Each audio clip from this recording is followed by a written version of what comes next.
ሰላም ብለናል። ዛሬ የስታክ ማርኬት ኒውስ አለን። ይሄም ደግሞ አዲስ አይፖ በማርኬት ላይ ወጥቷል። ያም ደግሞ የስፔስ ኤክስ የኤላን ማስክ በህዋ ላይ የሚሰራው ካምፓኒ ዛሬ አይፖ ስታክ ማርኬት ላይ ወጥቷል። ያ ማለት የሼሩ ካምፓኒው ስታክ ማርኬት ላይ ወጥቶ ሼሩ ሲሸጥ ነው የዋለው። የተገመተው $135 አንድ ሼር ነበረ። እሱ ግን የተከፈተው $150 ነው። ግን ከዛ በኋላ እስከ $176 ቢያንስ $26 በጣም ጨምሯል ዛሬ ማለት ነው። ይህ ምንድነው? ስታክ ማርኬት ኢንፎርሜሽን ያለው ስለዚህ ማርኬት የሚረዳ ሰውና እንዴት አድርጎ እንደሚሰራ ያወቀ ሰው ዛሬ $2000-3000 ራሱ የነገደ ሰው ዛሬ በጣም ወደ 300-400 በቀላል የሚሰራበት ጊዜ ነበረ። ምክንያቱ ምንድነው? እዛማ ይሄኛው ካምፓኒ ላይ ብዙ ኢንቨስተሮች ቢሊዮነሮች ተሳትፎ ማርኬቱን በጣም ሲያንቀሳቀሱት ነበረ። እስከ $26 ዛሬ መጨመር ማለት በጣም ትልቅ ነው፣ በአንድ ቀን ውስጥ ማለት ነው። ለወደፊትም እየጨመረ ሎንግ ተርም ይሄዳል ተብሎ ኤክስፔክት የሚደረግ የሰዎች አናሊስቶች መልእክት እየመጣ ነው። ይሄ ማለት ምንድነው?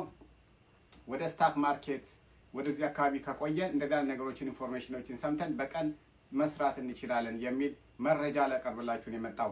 በአጠቃላይ ግን ዛሬ ማርኬት ወደ ላይ ነበረ፣ ፖዚቲቭ ነው የሚያሳዩት። ሰሞኑን በጣም ከፍተኛ ወርዶ ነበረ። ሰሞኑን ደግሞ የኢራን እና የአሜሪካን የስምምነቱ ወደ ተግባራዊ ይመጣል በሚል ግምት ኢንቨስተሮች ባይ ሲያደርጉ ቆይተው ከትላንት ጀምሮ ማርኬቱ ፑሽ እያደረገ ነበረ ወደ ላይ፣ ትንሽ ወደ ላይ የመመለስ አዝማሚያ አሳይቷል። ይህ የዛሬ አርብ መልእክታችን ነው። የሚቀጥሉትንም ትልቅ ነገሮችን ለማስተላለፍና ሼር ለማድረግ ለእናንተ ለማቀበል ሁሌም አቬሌብል የሆነው የእናንተው ቻናል ይህ የመረጃ ቻናል በፋይናንስ፣ በቢዝነስ፣ በጤና እንዲሁም ሰዎች ከእግዚአብሔር ጋር ሆነው ህይወታቸውን ለወደፊት መምራት የሚችሉበትን በየጊዜው መልእክት የሚችለውን ያህል የሚያካፍለው ይህ የኔ መረጃ ባንክ ወይ ደግሞ ጌቱ ያለበት ቻናል ሼር በማድረግ መሳተፍ ትችላላችሁ። ብዙ ፕሮጀክቶች አለን። ብዙ እጃችን ላይ የብዙ ሰዎችን ህይወት የሚቀይር የተፈተነ በፈተና ውስጥ ያለፈ ኤክስፒሪየንስ ያለው የአይቲ፣ የፋይናንስ፣ የቢዝነስ እንዲሁም ደግሞ የተለያዩ ትሬዲንግ ላይ ከኋላ ከምታዩ ትሬዲንግ ላይ ብዙ አመት ኤክስፒሪየንስ የሰራንበት አሁን ደግሞ እየሰራንበት ያለን በዲሲፕሊን እንደ ቢዝነስ የምንሰራበት ስትራቴጂ በእጃችን አለ፣ እየሰራንበት ነው። ብዙ ተማሪዎችን እያስተማርን ነው።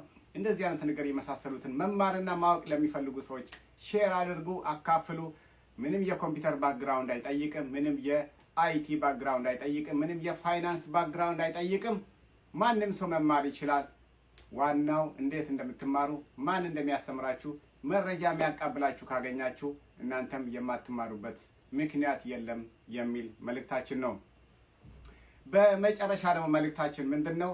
መጠራጠር፣ መፍራት ምንም ስህተት አይደለም። አለመጀመር ግን ስህተት ነው የሚል መልእክታችንን በማስተላለፍ እንጨርሳለን። ቼክ አድርጉን። ስልካችን ወይ ሰዓታችን እዚያ አለ። ደህና ዋሉ። እግዚአብሔር ይባርካችሁ። በሰላም ዋሉ።